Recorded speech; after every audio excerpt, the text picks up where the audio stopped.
Everyone, welcome back to the channel. In this video, I will show you how to find your Tron wallet address on Bitget.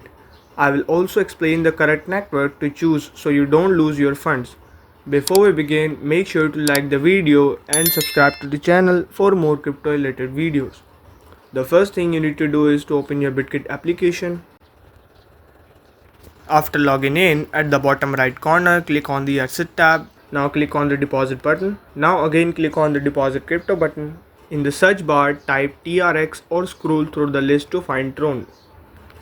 Type TRX and tap on it.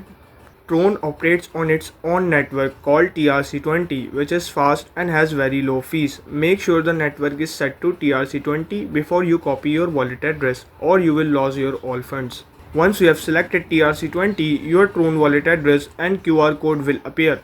Click on copy to copy the address or scan the QR code from another wallet if you are sending TRX.